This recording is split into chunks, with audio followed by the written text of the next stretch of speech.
Hi, hello guys. Mia here from Resonance Astrology. I believe this is the first time I'm actually showing my face over here, but I'm feeling bold. I woke up, I felt like I needed to get this message out, so I'm following my instincts. It might be a bit of the Aries full moon that has just come up. So I basically woke up and well, I don't usually do this. I kind of went on Reddit and then I saw a comment on astrological burnout, and I just immediately felt the urge to talk about astrological burnout because I know so many of us have been or are in this state of astrological burnout, and it's so real. It's so real. If you don't know how to basically have a healthy relationship to astrology, it's so easy to get into something called astrological burnout.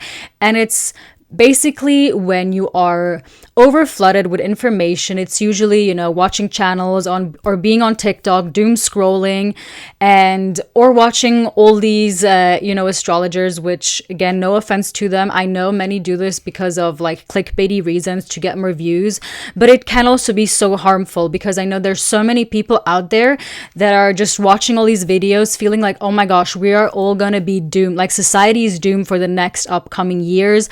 It's just gonna get worse and worse and worse. I personally don't think it's gonna get worse and worse. I think it's a combination between being terrified and being excited at the same time for me personally. But yeah, this can basically lead to astrological burnout or feeling like, why should I take even any action? And guys, this is something I have experienced myself in 2020, because in 2020, there were also a lot of transits out there and a lot of things happening. And also something that I've constantly hear people say is like, oh, there's so much going on. Yes, there is technically always so much going on. It's the cosmos, it's the planets. They're always doing things. This is why when you get into astrology in the beginning, it can usually seem so overwhelming because there is so much always going on. Yes, I do agree that next year is a bit of a, I should say, like different than usually, but generally I would say there's always a lot of transits going on, and this is kind of why people tune into astrology reports as astrology forecasts, because it feels like the weather, it's constantly changing, so you constantly have to be in tune of what is going on, what is up, to be able to know how to go out and dress. And astrology really is a language. It's a language of the stars. So you're not going to be immediately fluent about it. It's going to be, in the beginning, you're going to be like, oh my gosh, I have no clue what these people are talking about. I don't understand any of their sentences. And then you're like, oh, okay. Then you learn the verbs and the adjectives, which are maybe something like, oh, the trines, like the aspects. And then you start to build sentences because it feels like a mathematical equation. You're like, okay, the archetypal lens of Venus in Aquarius is this. Okay, so what does it mean when Venus in Aquarius squares, the sun in Taurus, for example? And then you start to build this mathematical equations and things become more clear. But to get back, I feel like now I'm going on a completely different route. Astrological burnout can basically lead to a lot of inaction because you can feel so small. And what's the purpose and the reason of you doing anything if everything already seems faded and put out? And it's so real. That's really what I felt in 2020 when I was going through some harsh transits, and when also everything felt pretty doomed, let's be honest. I completely froze and went into inaction. I had a complete falling out with astrology. I kind of really even did not want to have anything to do with astrology at this point because I just felt like it was ruining my life more than it was benefiting it. I genuinely felt cursed by the knowledge that I was having. I was like, why the heck do I know all of this? Knowing all of this just seems like a huge weight and burden. And I totally get how this could feel like that, because if we think of ancient astrologers and what they were doing, like gaining the knowledge of astrology was not just an easy feat. Not everybody just had access to gain the knowledge of the stars. And even to just be an astrologer in ancient times, you had to know mathematics, you had to know geometry, you've had to know astronomy. There's lots of things you had to know. And you also had to be well versed in like Old Greek or Old Latin. So it was a very like high pursuit in doing so. And if you think like now everything is so readily available and accessible, we don't even realize how much it took to even just generate a birth chart, because nowadays we can just go online, tap in our info, boom, birth chart generated. It was not that easy in ancient times. You need to have a lot of knowledge in a lot of fields to be able to even do that. And at the core, ancient astrologers were mystics, hermetics, and stoics. We often tend to forget that because nowadays people always associate astrology with being spiritual. It was not like that for the most part of history. Astrologers, actually, for the most part, were really mystics, hermetics, and stoics. And finding a lens, in the sky, with which they could describe the circumstances on Earth. I mean, really, the birth of astrology kind of came from the initial question, which is a super valid question of, are the things above in the sky influencing life below on Earth? It stemmed from simply observing. And if you think about it, people are still doing this now. So really, astrology is the longest running science experiment up to date, and it's never going to run out. Okay, guys, it's constantly just going to go on because the planets are constantly going to go on and do their things and do their transits and form aspects to each other. And this is again why mundane astrology can sometimes feel so hopeless, because you see that cycles are bound to repeat again and again and again, and things are kind of just going on again and again and again. And this can really make oneself feel trapped and like, what is the purpose of this? What is going on? Are we all just doomed? Are we bound to repeat everything all the time? No, we're not. I think it's the same if we think of, I'm sure you've seen this image where if you look from it above, it looks like a circle. But then if you look at it sideways, it looks like a spiral that's constantly spiraling upwards. It's constantly going on. I feel like that's a much better way to look at astrology. And at the same time, yes, there are things that are bound to repeat over and over again, which also leaves us with more chances. And I do believe that we were all born here for a reason during this time. Like, as long as you're waking up, as you're breathing, as your heart is pounding, you are still here for a reason. God wants you to be here. The universe, the cosmos, the planets all want you to be here to experience this next year. Like, if you're still alive next year with all these transits going on and these changes, you're here for a reason to experience this. I don't know either why I'm here. I can't tell you exactly why you're here, but I do believe we're all here to experience this shift in humanity for a reason. And again, now to go back to astrological burnout, right? Because oftentimes, and I've been there too, right? Especially as astrologers, or if you're more knowledgeable about astrology and you're like, oh, this is real, like, this is impacting me. It's so easy to go on this astrology apps and to just basically, look at all your transits and cycles you will be going through for the next, 30, 40 years, 60 years until you die, essentially. And, catastrophizing everything that's going to happen. You're like, oh my gosh, like in 20 years, I'm going to get this harsh transit. Like, who knows what the heck is going to be going on in 20 years. People have been saying crazy stuff about astrology for the last 100 and thousands of years. And it usually was never the worst case scenario. Even if you look at articles, like, I so highly suggest doing this. Like, go to some famous astrologers, maybe especially people that use clickbaity titles. Go and look through all of their videos. I'll guarantee you their videos have been clickbaity for the last, I don't know how many years they've been uploading. Because it gets views, because it gets people going, because people like drama. It's the same as why newsletters use these clickbaity titles too, because much rather you would click on something that seems like, oh my gosh, it's the worst case scenario, everything is gonna go crazy, than something that is like, oh yeah, last time this happened, nothing super amazing or crazy happened. So yeah, it's really just it's like the psychology of us humans. We just tend to be more invested if things, seem more crazy. We're most likely going to click on it and engage in it. But the wisdom is the same with everything. Like, if you're aware, if you're coming from it from an astrological lens or perspective, or if you don't know astrology, people will probably most likely give you the same advice. and it is to go out and touch grass. No, not just, but definitely super important. But it's to stop engaging, you know, even if you're not engaged in astrology and you're constantly scrolling on TikTok and watching, I don't know, all these celebrities and dramas and things going on, that is not good for you. If you're scrolling to TikTok and watching celebrity dramas and mundane astrology, in combination with astrology, that's also not good for you.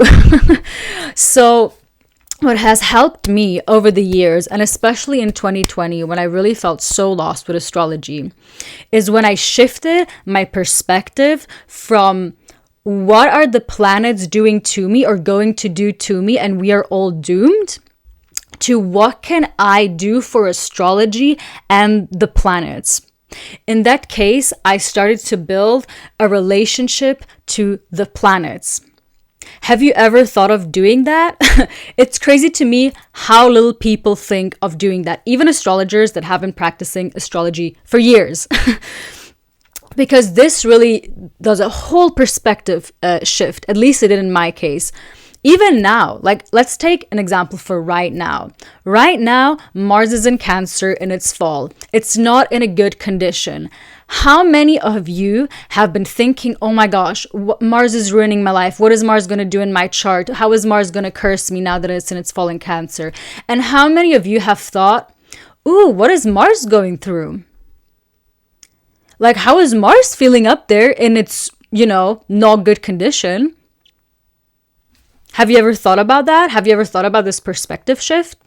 I think this is really, really important because it creates the way we relate to the cosmos. It makes it much more relational. And then instead of it being like this entity of like planets and transits that are like trying to curse and doom you, it becomes a relational thing. You become curious. You start asking questions. It's not like, oh my gosh, Mars.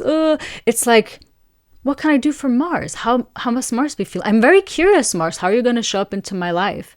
You know, really sitting down, for example, on Mars Day, on Mars Hour, reciting the Orphic hymn, and just being curious. Like, hey, Mars, I wonder how you're doing. I know you're not doing well. I'm going to try to, you know, create an altar for you so you are more assisted during this time. And I'm very curious what you're trying to bring in my life right now. You know, curiosity. I think generally, whatever you're doing in life, curiosity is something that will always bring you so far. Instead of being judgmental and switching it to your curiosity, it's always bring you so much more far. And it's really like in real relationships, right? Like if there's an argument or something that is going on and you already come with your preconceived notions of being like, like you always do this, instead of being like, oh, I'm very curious. Why are you always doing this? How did this come about? There's a much wider way of experiencing and being in the cosmos that opens up to you once we start engaging it with the cosmos in a relational way, in a co-creational way. Because I can guarantee you, you are aware of astrology right now. Have you been aware of astrology when you were born, when you were 7 years old or 7-year-old? Probably not, right? You were probably not aware of your birth chart and of the transits that were going on when you were 7 years old. But I can guarantee you that if you go and look back, you've probably had some of the worst transits that you would be so scared of going through right now when you were like 7 or 10 years old. But you did not know astrology, you were not aware of its existence and the transits hitting your chart, and you still made it through. Okay? And this is very important because if this would be happening right now, like so many people next year will not be aware of the astrology that is going on. They will still live their lives and go on. But all of us that know what's going on astrologically are scared. Like this is not okay. This should not be the way that it is. And I think what really helps here is also to do a perspective shift. And again, stay curious of just being like, okay, I wonder what's going to happen next year. I'm not going to think of the worst case scenarios because most likely, as always in life, the worst case scenarios are not going to come. It's just human psychology. We like to prepare for the worst case scenarios to be okay when not the worst case comes in. So yeah, I think that is just really important to keep in mind. And again, build a relationship with the planets. Build a relationship with the planets. I'm so serious. I'm just thinking, maybe it would be super helpful to do a video on how to start building a relationship with the planets, how to start sitting down, how to start talking with them, because that's what really changed a lot for me. And what I also think is so grounding is going back to the history of astrology and really learning the basics, and also getting in touch with why you do what you do. Do you know why you do astrology? Do you know why you engage with the planets on a daily basis? If you cannot answer this question, I think you might be doing astrology in the wrong way. Like, if you don't have a good answer on why you are doing that, why it's fulfilling your life, and you're sitting here more terrified. I mean, first of all, if you are scared and terrified, it's probably very good to take a whole break from astrology, at least for a few weeks or a month. And then, again, really go back to the basics. I feel like it's so grounding. Like, when I was studying the history of astrology and learning about how all these ancient astrologers were talking about the planets, talking about the transits, because I can guarantee you they were going through some crazy transits back then as well. Life-changing, cycles, things similar to what we will be experiencing next year. So what were their thoughts on how to deal with all of that? If you can see somebody talk about similar things thousands of years ago, it's still applicable to this day. 100%. It's the same as if I read, not even astrology books, right? But if I just read any sort of books that are older, I can see people have been going through the same emotions, same thoughts, same experiences as I am going through today. It really removes myself in some sort of victim mode of ooh, oh my gosh, only I'm experiencing this. No, people have been experiencing your same thoughts, emotions, and feelings thousands of years ago. Yes, the circumstances were different, but the emotions are going to be exactly the same. Even in 1,000 years from now, people will be experiencing the exact same emotions and feelings and thoughts that you are. Will the circumstances be different? Yes, but the experience will be the exact freaking same. So, again, going back to what astrologers were saying, and this is also what I kind of want to leave you on with, guys, because I really planned on not doing this video for super long. It's around 18 minutes now, and I want to keep it under 20 for sure, so it's more accessible.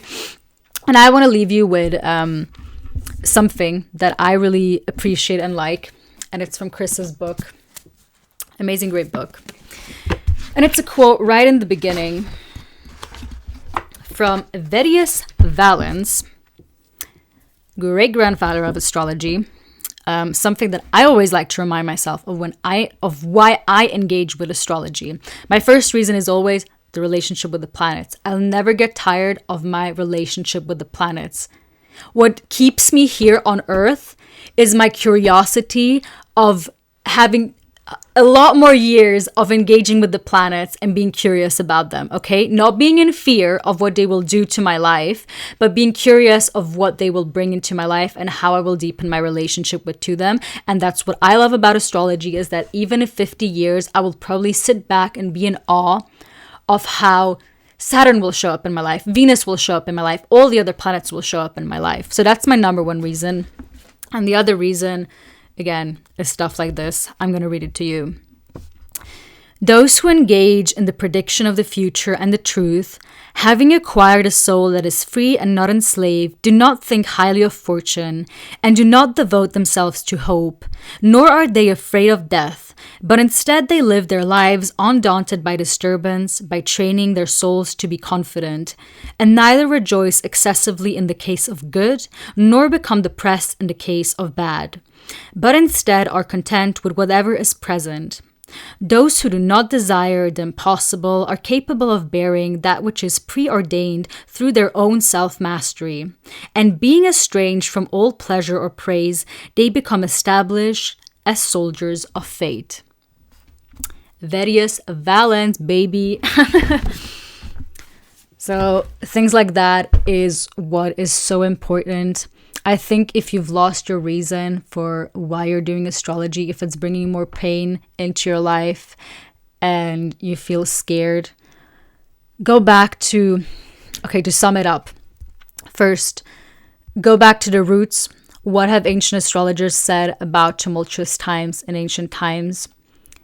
Ask yourself, why are you doing astrology? If you can't answer the why, dig deeper. You need to have a why. Otherwise, take a break from astrology. Seriously.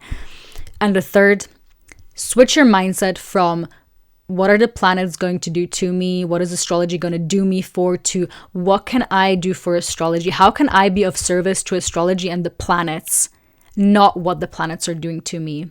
I think these three are so important and will greatly influence you into not having an astrological burnout, but having an amazing relational experience with the cosmos. Because I can proudly say that now I am living a daily life with the planets.